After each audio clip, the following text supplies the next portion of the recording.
After 40 years as a high court judge, I hosted my retirement dinner. Just before the toast, I saw my ambitious nephew slip a white pill into my red wine. I pretended to drop my fork and swapped the goblets. 5 minutes later, he stood up to speak and, "I'm glad to have you here. Follow this story until the end and comment the city you're watching from, so I can see how far my story has reached." I never thought my retirement dinner would become the night I discovered who my nephew really was. After 40 years on the bench, I had seen every kind of betrayal, every form of deception that human beings could devise. But nothing had prepared me for what I witnessed in those few seconds at Le Bernardin that Thursday evening. The restaurant buzzed with quiet conversation and the gentle clink of crystal glasses. 68 guests had gathered to celebrate my 4 decades as a judge in the county courthouse.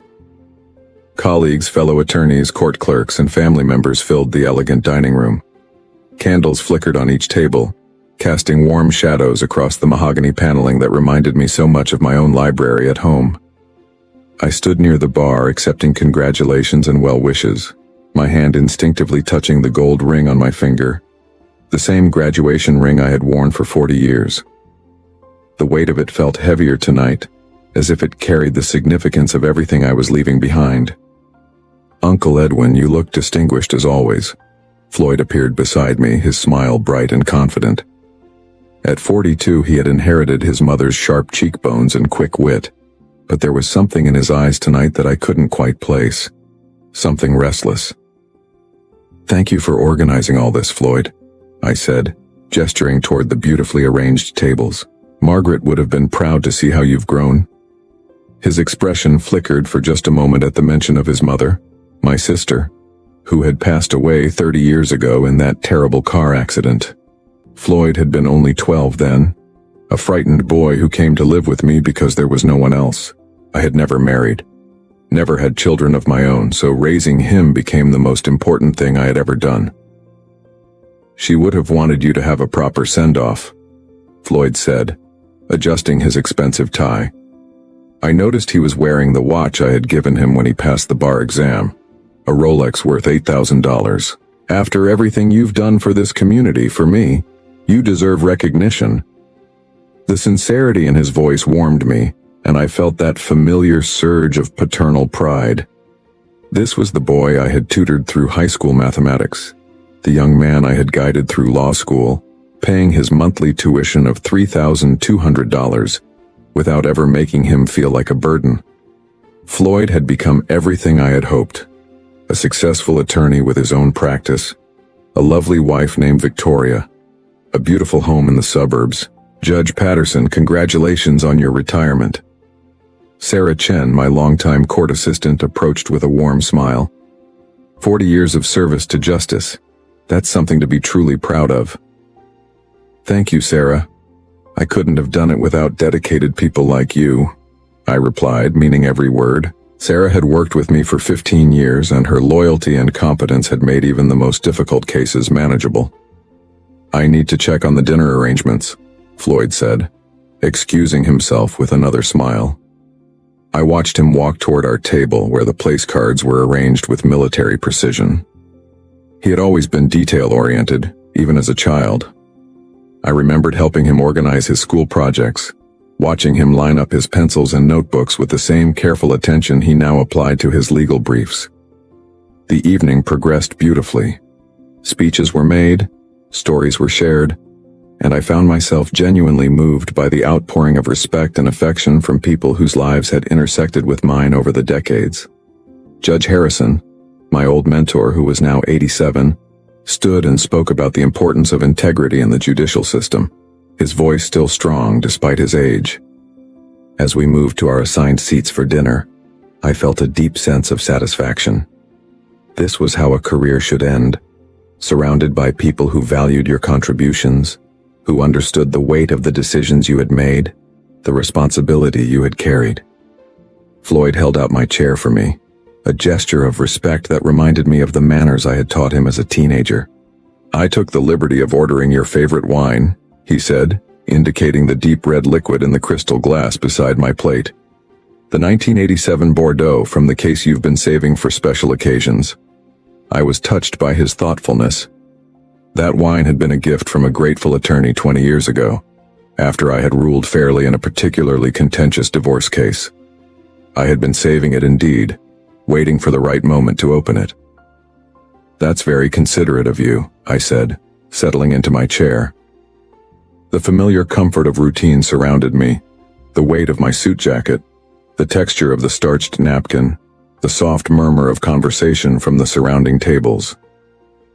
Floyd took his seat to my right, Victoria beside him. She looked elegant as always, her dark hair pulled back in a sophisticated chignon, her emerald dress complementing her olive skin. They made a handsome couple, and I had often thought how proud Margaret would have been to see her son so well settled. "Uncle Edwin," Victoria said, reaching across to squeeze my hand. "Floyd has told me so many stories about growing up in your house. How you helped him with his homework every night, how you attended every school function. He was easy to help," I replied, looking at Floyd with affection. Always eager to learn, always asking the right questions. But as I reached for my wine glass, something caught my eye that made my blood turn to ice in my veins. Floyd was glancing around the table nervously, his fingers drumming against the white tablecloth. When he thought no one was looking, he reached into his jacket pocket and withdrew something small, a tiny white object that he palmed expertly. My years of observing human behavior in the courtroom had trained me to notice details others might miss, and what I saw made my heart pound with a rhythm I had never experienced before. With movements so quick they were almost invisible, Floyd leaned slightly toward my wine glass and dropped whatever he was holding into the dark red liquid. It dissolved instantly, leaving no trace except for a brief fizzing that could easily have been mistaken for the wine's natural carbonation. Time seemed to stop. The conversations around me became muffled as if I were underwater. The candlelight wavered, and I felt a strange disconnection from my own body, as if I were watching this scene unfold from somewhere else entirely. The boy I had raised, the nephew I had loved like a son, had just contaminated my drink with something. The implications crashed over me in waves, each one more devastating than the last. This wasn't a prank or an accident. The careful way he had checked to ensure no one was watching, the precise timing, the practiced motion, this was planned. Floyd straightened up, adjusting his cufflinks with casual confidence, and turned to smile at me. "Shall we toast to your retirement, Uncle Edwin? To the end of one chapter and the beginning of another?" I stared at him. This man I thought I knew better than anyone else in the world. The face that had looked up at me with trust when he was 12. The young man who had hugged me tearfully when he passed the bar exam. The nephew who called me every Sunday to check on my health and ask about my week. "Yes," I managed to say, my voice sounding strange to my own ears. "A toast sounds perfect." My hand trembled slightly as I reached for my glass, but I caught myself before Floyd could notice. 40 years of maintaining composure on the bench served me well in this moment. I had learned to keep my expression neutral even when hearing the most shocking testimony, even when facing the most difficult decisions. But inside, my world was crumbling. The trust that had been the foundation of our relationship for 30 years was dissolving as quickly as whatever substance Floyd had placed in my wine. I needed time to think, to understand what was happening and why.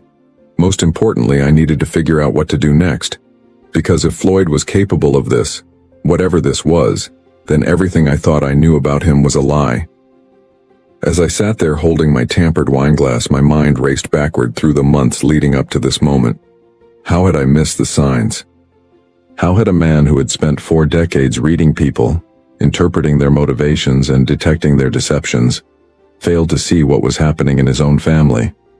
The first warning should have been Floyd's sudden interest in my estate planning.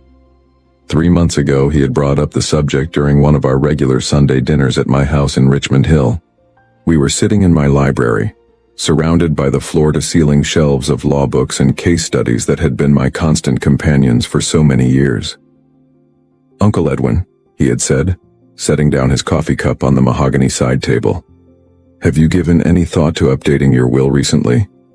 I remember being slightly surprised by the question. "My will is current, Floyd. Why do you ask?" "Well, tax laws change. Estate planning strategies evolve," he had replied, his tone casual but his eyes sharp with something I now recognized as calculation. "I just want to make sure you're taking advantage of all available options. You've worked so hard to build what you have. It would be a shame if poor planning meant losing a significant portion to unnecessary taxes." At the time, his concern had seemed natural, even touching. Here was my nephew, a successful attorney in his own right, wanting to ensure that my life's work would be preserved and properly distributed. I had felt grateful for his attention to such matters. "I appreciate your concern," I had told him that evening, "but my attorney handles those details. Everything is properly structured." Floyd had nodded, but I noticed he had pressed further. Of course. I just thought, given my background in estate law, maybe I could review everything, just to give you peace of mind." I should have wondered why he was so eager to examine my financial affairs. Instead, I had been pleased by his initiative, interpreting it as evidence of his maturity and professional competence. The second sign had come 6 weeks later. Floyd had visited my chambers at the courthouse, something he rarely did. He sat in the leather chair across from my desk, the same chair where countless attorneys had presented their cases over the years. "Uncle Edwin, I've been thinking about your retirement plans," he had said, leaning forward with apparent earnestness. "You've been working for 4 decades. Don't you think it's time to step back and enjoy the fruits of your labor?" "I am retiring, Floyd. The dinner next month is my farewell celebration, remember?" "Yes, but I mean really stepping back, traveling, relaxing, maybe moving somewhere more convenient for your daily needs. This house is quite large for one person, and maintaining it must be expensive." His suggestion that I sell the house had struck me as odd.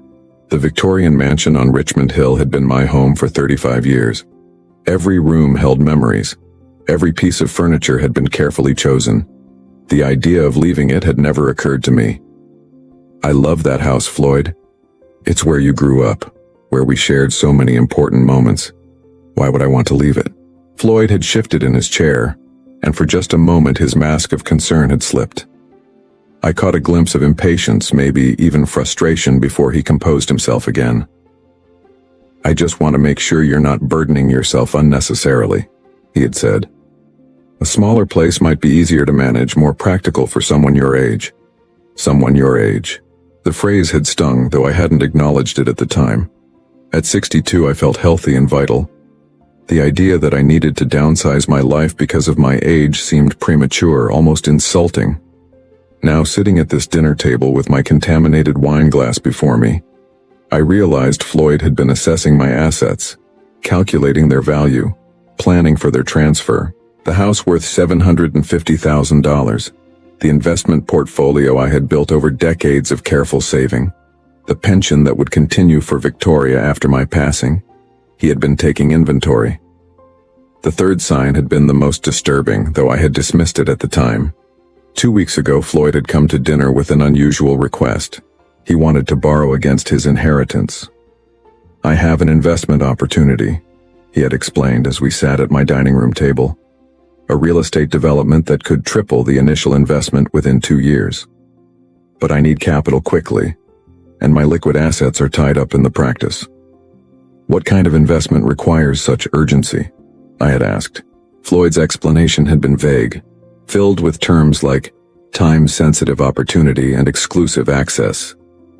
When I pressed for details, he had become evasive, almost defensive. "I understand you need to be careful, Uncle Edwin. Your judicial training makes you naturally skeptical.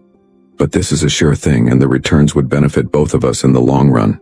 When I had declined to provide the money, suggesting instead that he wait and use traditional financing, Floyd's reaction had been telling. The disappointment in his eyes was sharp, almost bitter.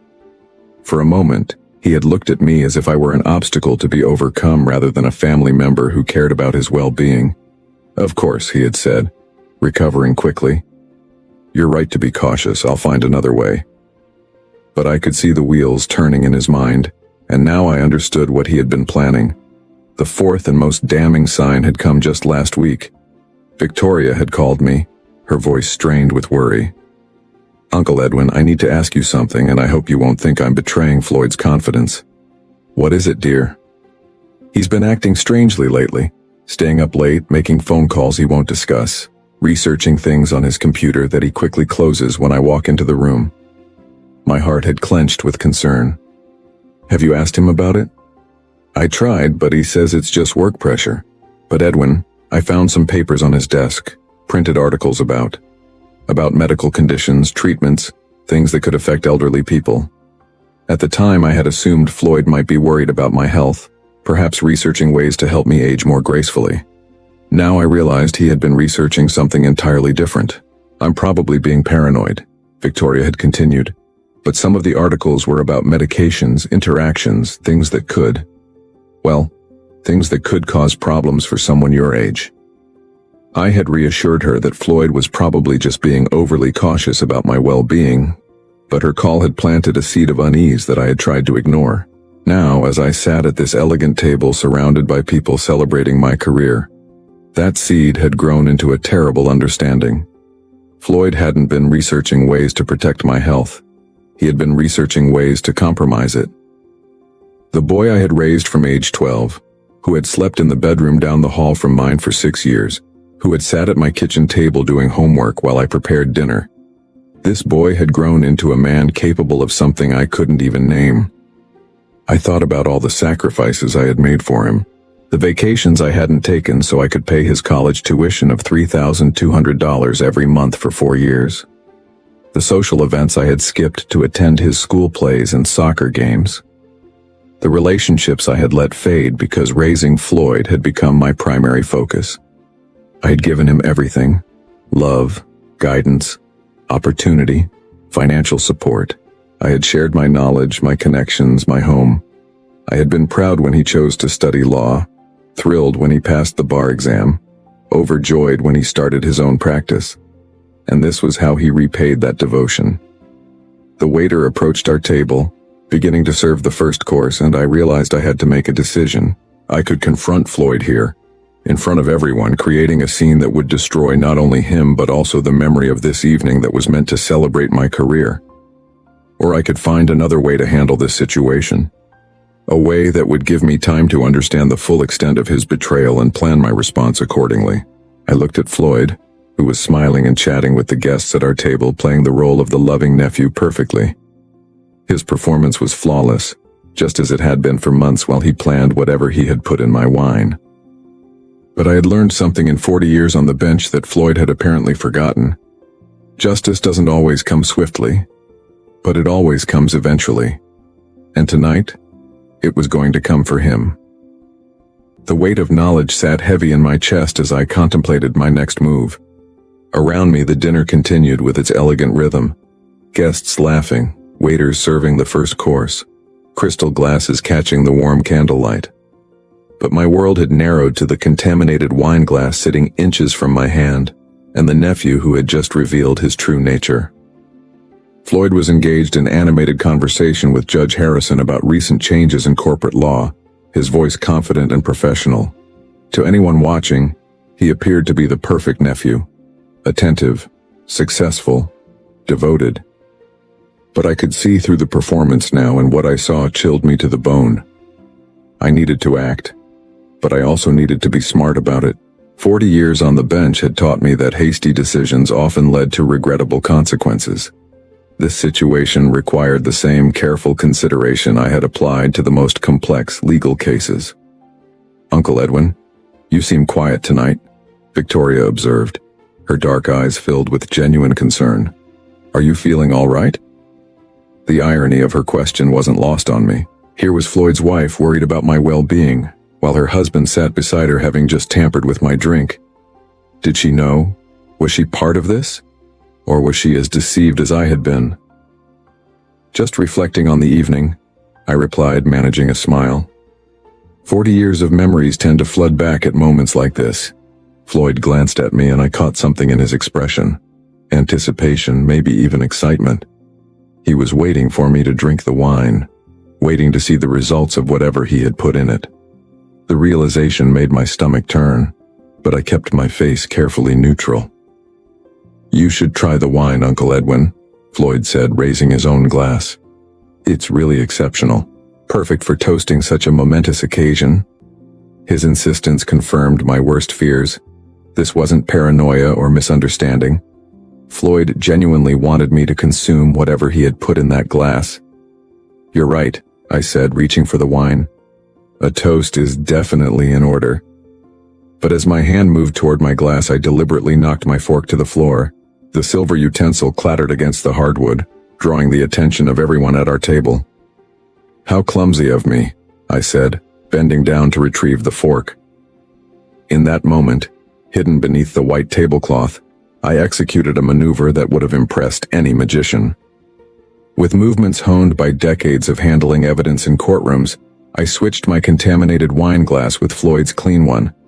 The exchange took less than 3 seconds, invisible to everyone above the table. When I straightened up, fork in hand, my heart was pounding but my expression remained calm. Years of maintaining judicial composure under pressure served me well. I had learned to hide my reactions when hearing shocking testimony, when facing attempts at intimidation, when making decisions that would alter people's lives forever. "I should ask for a clean fork," I said to the waiter, who immediately provided one. Floyd was watching me with barely concealed impatience. "Now about that toast," he said, lifting what he believed was his own glass but was actually mine, the one that had originally contained whatever substance he had added. "Absolutely," I replied, raising what had been his glass, the clean one. The twisted justice of the situation wasn't lost on me. For 30 years I had taught Floyd about right and wrong, about consequences and accountability. Now he was about to learn those lessons in the most direct way possible. "To Judge Edwin Harrison," Floyd announced, standing and holding his glass high. His voice carried across our section of the restaurant, drawing smiles and attention from nearby tables. "A man who has dedicated his life to justice, who raised me when I had nowhere else to turn, who showed me the meaning of integrity and honor." The words sounded beautiful, heartfelt even. If I hadn't just witnessed his betrayal, I might have been moved to tears. Instead, I felt sick listening to him speak about integrity, while holding a glass that contained evidence of his complete lack of it. "Uncle Edwin taught me that every action has consequences," Floyd continued, his eyes meeting mine. "That we must be prepared to face the results of our choices, good or bad." The irony of his words was almost unbearable. He was about to experience exactly what he had just described, though not in the way he expected. "He showed me that family is the most important thing in life," Floyd went on, his voice growing more emotional. "That love and loyalty should guide our decisions, and that we should always protect those we care about." Several guests were dabbing at their eyes now, touched by what they perceived as a nephew's heartfelt tribute to his beloved uncle. If only they knew the truth. "So here's to you, Uncle Edwin," Floyd said, raising his glass higher. "Thank you for everything you've given me. Thank you for making me the man I am today." The applause that followed was warm and sincere. Guests raised their glasses in solidarity, creating a beautiful tableau of respect and affection. I stood as well, holding my clean glass, and nodded acknowledgement to the room. "Thank you all," I said, my voice steady despite the chaos in my heart. "Your words mean more to me than you could know." Floyd smiled at me with what appeared to be genuine love, then brought his glass, the contaminated one, to his lips and drank deeply. I watched in fascination as he consumed a significant portion of the wine, apparently savoring its taste. "Excellent choice," he said to me, setting the glass down. "This vintage is truly special." "Yes," I agreed, taking a small sip from my own clean glass. "It certainly is." The dinner continued around us. The first course was served, a delicate seafood appetizer that I could barely taste. My attention was entirely focused on Floyd, watching for any signs that whatever he had put in the wine was beginning to affect him. Initially, nothing seemed different. Floyd continued his conversations, charming the other guests with stories about his legal practice and asking thoughtful questions about their own careers. He was performing his role perfectly, just as he had been performing the role of loving nephew for who knows how long. But as the minutes passed, I began to notice subtle changes. Floyd's speech became slightly less precise. His gestures grew more expansive, less controlled. When he reached for his water glass, his hand trembled almost imperceptibly. "Are you feeling all right, darling?" Victoria asked, placing her hand on his arm with obvious concern. "Fine, fine," Floyd replied, but his voice was softer now, less confident. "Just excited about the evening." I continued to watch him, feeling a complex mixture of emotions. Part of me was satisfied to see justice beginning to unfold. But another part, the part that remembered the 12-year-old boy who had cried in my arms after his parents' funeral, felt a deep sadness at what Floyd had become. 20 minutes after the toast, Floyd excused himself to use the restroom. I watched him walk across the restaurant, noting the slight unsteadiness in his gait that wasn't quite noticeable, unless you knew what to look for. When he returned 5 minutes later, his face was pale, and there was a sheen of perspiration on his forehead despite the comfortable temperature in the restaurant. "Floyd, you don't look well," Judge Harrison observed with the sharp eyes of a man who had spent decades reading people. "I think I might have had too much to drink," Floyd said, attempting a laugh that came out forced and hollow. "The excitement of the evening, I suppose." But I could see the confusion in his eyes, the growing realization that something was very wrong. He looked at his wine glass, then at me, and for a moment I saw a flicker of understanding cross his features. "Uncle Edwin," he said slowly, his voice taking on an edge of suspicion, "didn't you drop your fork earlier?" "Yes," I replied calmly, meeting his gaze directly. "Clumsy of me, wasn't it?" Floyd stared at me for a long moment, and I could see his mind working, trying to piece together what had happened. His eyes moved from his glass to mine, then back again. The color drained from his face as the implications began to dawn on him. "I think," he said carefully, gripping the edge of the table, "I think I need some fresh air." "Of course," Victoria said, immediately standing to help him. "Let me come with you." "No," Floyd said sharply, then softened his tone.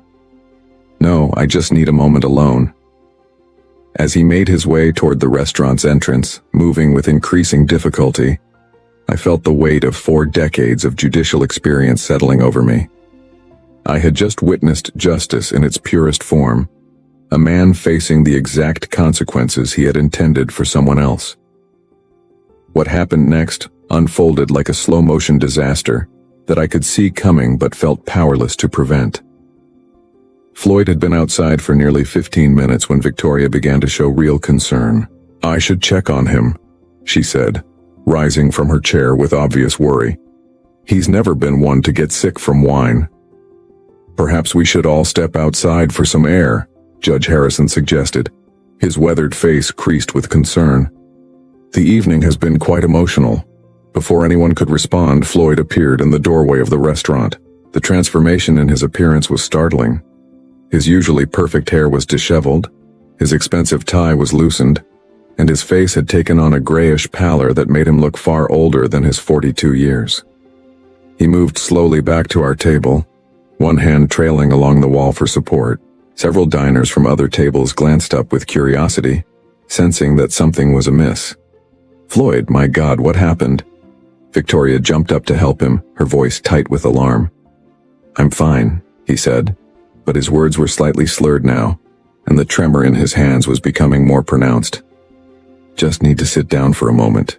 As he lowered himself into his chair, I could see the confusion and growing panic in his eyes. Whatever he had put in my wine was affecting him far more severely than he had anticipated.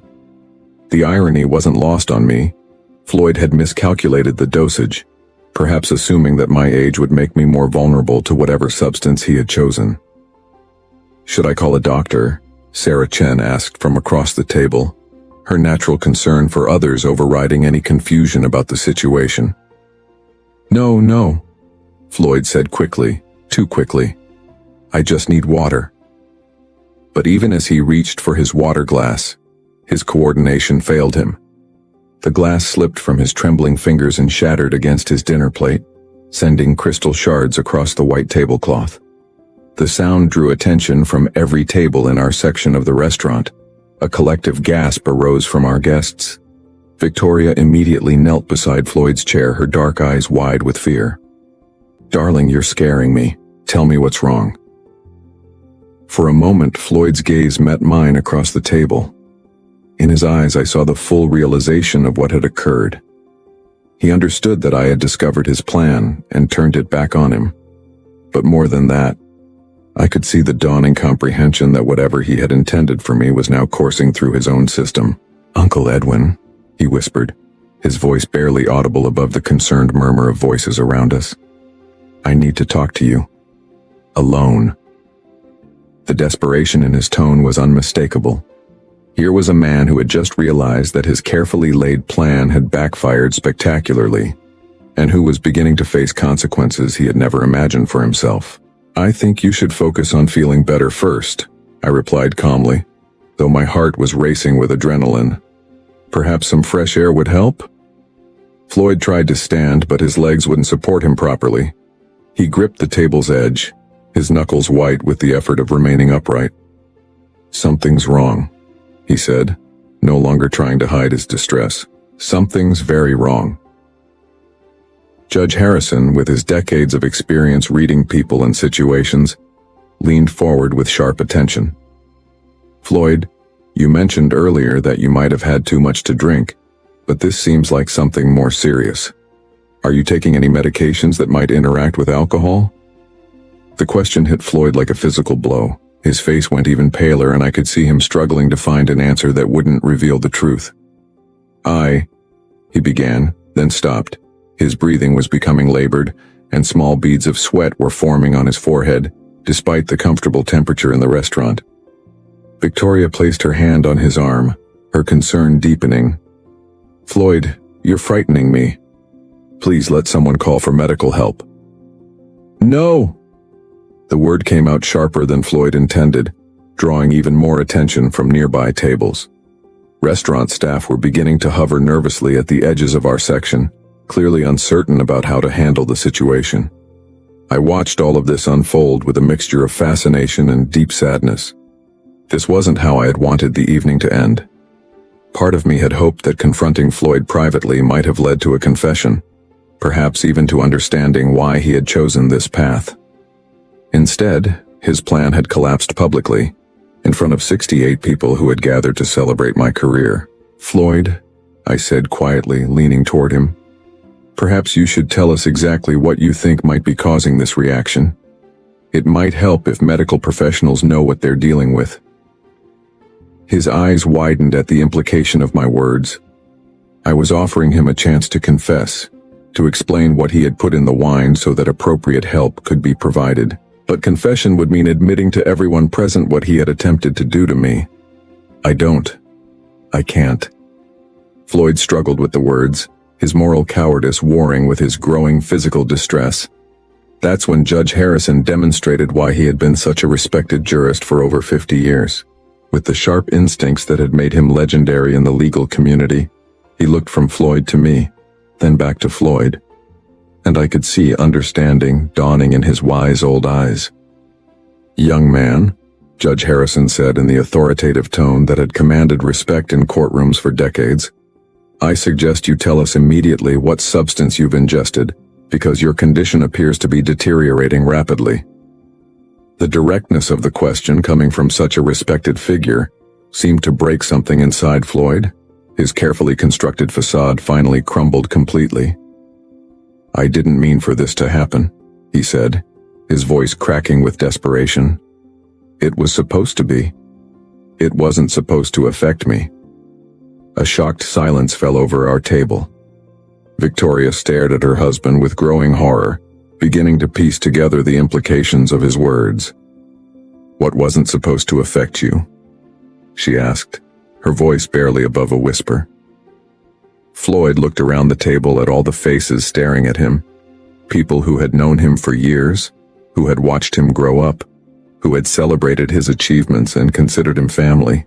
The weight of their scrutiny seemed to crush him. "The wine," he finally admitted, the words tumbling out in a rush. "I put something in Uncle Edwin's wine, but he switched the glasses when he dropped his fork. I drank it instead." The collective intake of breath from our table was audible even over the restaurant's ambient noise. Victoria's hand flew to her mouth, her face going pale with shock, Sarah Chen sat back in her chair as if she'd been struck. Judge Harrison's expression hardened into the stern mask he had worn when pronouncing sentences on convicted criminals. "You did what?" Victoria's voice was high and strained, hardly recognizable. But before Floyd could answer, his condition worsened dramatically. His breathing became rapid and shallow. His hands began to shake uncontrollably and his eyes lost their focus. "Call 911, Judge Harrison commanded with the authority of a man accustomed to being obeyed immediately. As chaos erupted around our table, Victoria crying, guests pulling out their phones, restaurant staff rushing to help, I found myself strangely calm. After 40 years of dealing with crises in the courtroom, I had learned to remain steady when others panicked. But as I watched Floyd struggling with the consequences of his own actions, I felt no satisfaction, no sense of victory. Instead, I felt the profound sadness of a man who had just watched someone he loved destroy himself. The boy I had raised, the nephew I had cherished, had revealed himself to be someone I didn't recognize. And now he was facing the exact fate he had planned for me, learning too late that some actions can never be undone. The hospital waiting room felt sterile and cold, a stark contrast to the warm elegance of Le Bernardin, where this nightmare had begun just 4 hours earlier. I sat in one of the uncomfortable plastic chairs, still wearing my retirement dinner suit, watching the controlled chaos of Mount Sinai's emergency department through glass doors that swooshed open and closed with mechanical precision. Victoria sat across from me, her elegant emerald dress now wrinkled and stained with tears. She hadn't spoken to me directly since Floyd's confession at the restaurant, but I could feel her staring at me with a mixture of confusion, anger, and desperate need for answers. Judge Harrison had insisted on coming with us, his 87-year-old frame moving with surprising agility as he navigated the hospital corridors. Sarah Chen had stayed behind to explain the situation to our dinner guests and handle the aftermath of what would undoubtedly become the most talked-about retirement party in the county's legal community. The paramedics had arrived within 8 minutes of our call, professional and efficient as they assessed Floyd's condition. I had watched them work, answering their questions about his symptoms with clinical detachment, while inside I wrestled with emotions I couldn't fully identify. "Mr. Holloway?" A young doctor in blue scrubs emerged from the treatment area, clipboard in hand. Dr. Martinez, according to his name tag, looked tired but alert. "Your nephew is stable now. We've administered treatment to counteract the substance in his system." Victoria jumped up immediately. "Can I see him?" "In a few minutes. We need to keep monitoring him, but the worst has passed." Dr. Martinez turned to me. "The police would like to speak with you about what happened." I nodded, having expected this. Of course. Detective Roberts was a woman in her 40s with sharp eyes and graying hair pulled back in a practical ponytail. She had the kind of direct manner that came from years of dealing with people in crisis. "Judge Holloway, I understand there was an incident this evening involving your nephew and some kind of substance added to alcoholic beverages?" "That's correct," I replied, settling into the conference room chair she had indicated. "Floyd admitted to tampering with my wine glass. When I accidentally switched our glasses, he consumed whatever he had put in mine." Detective Roberts made notes as I spoke. "Do you have any idea what substance he used?" "No, though I assume the hospital tests will reveal that information." "They will. What I'm trying to understand is the sequence of events. You say you accidentally switched glasses?" I paused, weighing my words carefully. 40 years of legal experience had taught me the importance of precision in testimony. I dropped my fork and bent down to retrieve it. During that time, our glasses were switched. Whether it was accidental or intentional is difficult to determine. The detective studied my face for a long moment. "Judge Holloway, given your legal background, I'm sure you understand that if this was intentional retaliation, it could constitute a crime." "I understand the law, detective. I also understand that a man who tampers with someone else's drink bears responsibility for the consequences of that action, regardless of who ultimately consumes the substance." She nodded slowly. "We'll need a full statement from you, and we'll be investigating the incident thoroughly. Your nephew could face serious charges for what he attempted, After giving my statement, I returned to the waiting room to find Victoria pacing near the windows. The mascara that had run down her cheeks earlier had been cleaned away, but her eyes were red and swollen from crying. "They're letting me see him now," she said without looking at me. "The doctor says he'll recover completely, but it will take time." "I'm glad to hear that," I said, meaning it despite everything that had happened. Victoria turned to face me then, her expression a mixture of pain and accusation. "How could you do this to him, Edwin? How could you let him drink something that dangerous?" The question hit me like a physical blow. Even after Floyd's public confession, she was finding a way to make me responsible for his suffering. "Victoria," I said gently, "Floyd put that substance in my drink, intending for me to consume it. He made that choice. He bears the responsibility for what happened." "But you knew," she said, her voice rising. "You knew and you let him drink it anyway." Judge Harrison, who had been sitting quietly in the corner, spoke up with the authority that had made him legendary in legal circles. "Young lady, I suggest you direct your anger where it belongs. Your husband attempted something unthinkable tonight." Victoria's face crumpled. "I don't understand any of this. Floyd loves Edwin. He's always talked about how grateful he is for everything Edwin did for him. Why would he? Why would he try to hurt him?" That was the question I had been asking myself since the moment I witnessed Floyd tampering with my wine. Why had the boy I raised, the young man I loved like a son, chosen to betray me in such a fundamental way? "I think," Judge Harrison said quietly, "that's a question only Floyd can answer." 20 minutes later, a nurse led us to Floyd's room. He was awake, propped up against white pillows, with an IV line running into his left arm. The confident, charismatic attorney from the dinner party was gone, replaced by someone who looked fragile and defeated. "Uncle Edwin," he said when he saw me, his voice hoarse from the medical procedures. "I'm sorry. I'm so sorry." I pulled a chair close to his bed, noting how Victoria remained standing near the door, as if she couldn't decide whether to comfort her husband or maintain distance from him. "Floyd, I need you to help me understand something," I said, leaning forward. "Why? What drove you to do this?" He closed his eyes, and when he opened them again, they were filled with tears. "The practice is failing, Uncle Edwin. I'm drowning in debt. Victoria doesn't know how bad it is. I've been hiding it from everyone." The admission hung in the air between us. Victoria gasped, her hand flying to her throat.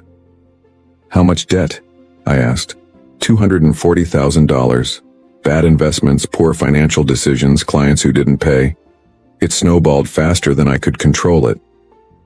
I felt a familiar heaviness in my chest, the same feeling I had experienced when sentencing young offenders whose lives had been derailed by poor choices and circumstances beyond their control. "So you thought the solution was to—" "What exactly? What did you put in my wine?" Floyd's face flushed with shame. "Something I got from a client who couldn't pay his fees. He said it would cause someone to become disoriented, maybe lose consciousness for a while. I thought if you had some kind of medical episode, maybe a mild stroke or heart incident, you might decide to restructure your estate, maybe give me early access to my inheritance." The calculated coldness of his plan was breathtaking. He hadn't just intended to harm me. He had planned to use my supposed medical crisis as leverage to extract money from me. "Floyd," Victoria whispered from the doorway, her voice breaking. "You planned to fake a medical emergency to manipulate inheritance money?" "I was desperate," he said, turning toward her with pleading eyes. "I didn't want to hurt him permanently. I just needed a way to access funds quickly." "But you had no idea what that substance would actually do to him," Judge Harrison interjected, his voice stern. "You experimented with his health based on the word of someone who gave you an unknown chemical as payment for legal services." Floyd's shoulders sagged as the full weight of his actions settled over him. "I know how it sounds. I know how terrible it is. But I was out of options. The creditors were threatening everything, the house, the practice, our entire life. So you decided to threaten mine instead," I said quietly. He looked at me then with the same expression he had worn as a 12-year-old boy when he had broken something valuable and was waiting for punishment. But this wasn't a broken vase or a missed curfew. This was a betrayal that cut to the very core of everything I had believed about our relationship. "I never meant for it to go this far," he whispered. "When I saw you switch the glasses, I thought about stopping you. But I was too afraid of what would happen if you found out what I had done." "So you drank it yourself and hoped for the best?" I panicked. I didn't know what else to do. Victoria moved closer to the bed, her face a mask of devastation. "Floyd, you've destroyed everything. Our marriage, your relationship with Edwin, your career. How could you think this was the answer?" "Because I was a coward," Floyd said simply. "I was too proud to ask for help, too ashamed to admit I had failed, too weak to face the consequences of my mistakes." I sat back in my chair, processing everything he had told me. The boy I had raised with such care and attention had grown into a man capable of elaborate deception and calculated harm. But more than that, he had become someone who would rather risk destroying the people he claimed to love than admit his failures and ask for help. "What happens now?" Victoria asked, looking between Floyd and me. "Now," I said, standing up slowly, "Floyd faces the consequences of his choices. The police are investigating and there will likely be criminal charges. Beyond that," I paused, meeting Floyd's eyes directly. "Beyond that, our relationship as we've known it is over." Floyd's face crumpled, but he didn't protest. He knew, as I did, that some betrayals are too fundamental to overcome, some trust too shattered to rebuild. As I walked toward the door, I heard him call my name one last time. "Uncle Edwin?" I turned back, giving him one final look. "I really am sorry," he said, his voice breaking. "I know you are, Floyd, but sorry doesn't change what you were willing to do." And with that, I walked out of the room, leaving behind 30 years of fatherhood and facing an uncertain future without the family I thought I had. A few months had passed since that terrible night at Le Bernardin, and I was finally beginning to understand what peace felt like. I stood on the deck of my new home in Asheville, North Carolina, watching the morning mist rise from the Blue Ridge Mountains, a cup of coffee warming my hands as the autumn air carried the scent of pine and distant wood smoke. The house was smaller than my Victorian mansion in Richmond Hill, a modest 3-bedroom cabin that I had purchased for $275,000. It sat on 5 acres of wooded land, far enough from the city to provide solitude but close enough to the town center that I could walk to the library, the courthouse where I occasionally volunteered, and the small cafe where I had become a regular. Moving here hadn't been an easy decision. For 35 years, that house in Richmond Hill had been my sanctuary, filled with memories of raising Floyd, of quiet evenings reading by the fireplace, of Sunday dinners around the mahogany table where we had shared so many conversations about his future. But after the trial, after everything that had been revealed, those memories had become too painful to bear. Floyd had been sentenced to 2 years in prison for assault with a dangerous substance. The trial had been swift and decisive. His confession at the restaurant, witnessed by dozens of respected members of the legal community, had made defending his actions impossible. His law practice had collapsed within weeks of his arrest, and Victoria had filed for divorce before the trial even began. I had attended the sentencing, sitting in the gallery as Floyd stood before Judge Martinez, a woman I had mentored early in her career. When she asked if I wanted to make a victim impact statement, I had declined. There was nothing I could say that would capture the depth of the betrayal, nothing that would help him or anyone else understand the complexity of my feelings. The house sale had taken 3 months to finalize. I had sold it to a young family with 2 children, and seeing their excitement as they explored the rooms where Floyd had grown up had brought me both sadness and a strange sense of closure. Perhaps those walls would witness happier times, healthier relationships, children who would grow up to honor rather than exploit the love given to them. I had kept very little from my old life. Most of the furniture had been sold or donated. The law books went to the county law library. The fine china and crystal, including those red wine glasses that had played such a crucial role in my salvation, were given to Sarah Chen, who had remained a loyal friend throughout the ordeal. But I had kept a few things. The photograph of my sister Margaret, Floyd's mother, still sat on my bedside table. The carving set my father had given me when I graduated from law school remained in my kitchen drawer. And my judicial robes hung in the closet, not because I planned to wear them again, but because they represented 40 years of service I was proud of, regardless of how that service had ended. The money from the house sale, combined with my retirement savings, had given me more financial security than I had ever expected to have. My pension provided $1,800 per month, which was more than sufficient for my simple lifestyle. I had even been able to establish a scholarship fund at the law school, the Margaret Holloway Memorial Scholarship, named after my sister, designed to help students from disadvantaged backgrounds pursue legal careers. My days now followed a peaceful routine that would have seemed impossible during my years on the bench. I woke with the sunrise, made coffee, and spent an hour reading on the deck while listening to birdsong and the distant sound of a creek that ran through my property. After breakfast, I would take long walks through the mountain trails, sometimes hiking for hours without seeing another person. 3 days a week I volunteered at the county courthouse, helping people navigate the legal system without representation. The work reminded me why I had chosen law in the first place, not for prestige or power, but to help people find justice and resolution in their struggles. I had made new friends as well. Tom and Helen Richardson, a retired couple who lived 2 miles down the mountain road, had invited me to their weekly bridge game. Martha Webb, the librarian in town, had recruited me to help with the legal clinic she ran for low-income residents every Saturday morning. Dr. Patricia Hayes, who had her practice in town, had become a hiking companion and, slowly, something more than just a friend. Patricia was 60 years old, a widow whose husband had passed away 5 years earlier from cancer. She was intelligent, kind, and had a quiet strength that reminded me of my sister Margaret. We had met at the farmer's market, where she was buying vegetables for what she later told me was a disastrous attempt at making vegetable soup. I had offered to share my own recipe, which had led to dinner at my house, which had led to many more dinners and long conversations about life, loss, and the possibility of new beginnings. "You seem lighter," she had told me one evening as we sat by my fireplace, watching the flames dance against the stone hearth I had built myself during my first month in the cabin. "Lighter? Like you're carrying less weight. When I first met you, there was something heavy in your expression, something you were always thinking about.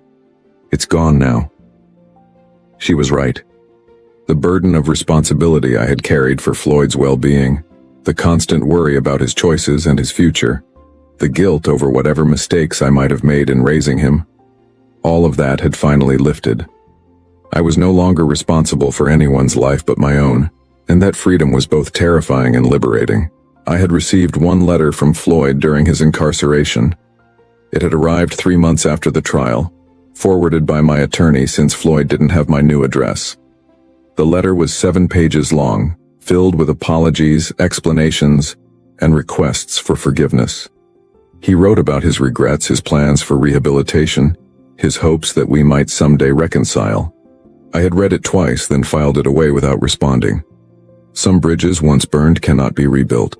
Some trust once broken cannot be repaired.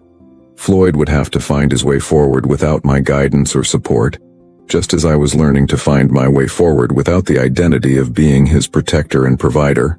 The most surprising aspect of my new life was how little I missed my old one. I had expected to feel lost without the structure and purpose that had defined my existence for so many decades. Instead, I felt discovered, as if I was finally meeting the man I had always been beneath the roles I had played. On this particular morning, as I stood on my deck watching the sunrise paint the mountains in shades of gold and crimson, my phone rang. The caller ID showed Sarah Chen's number.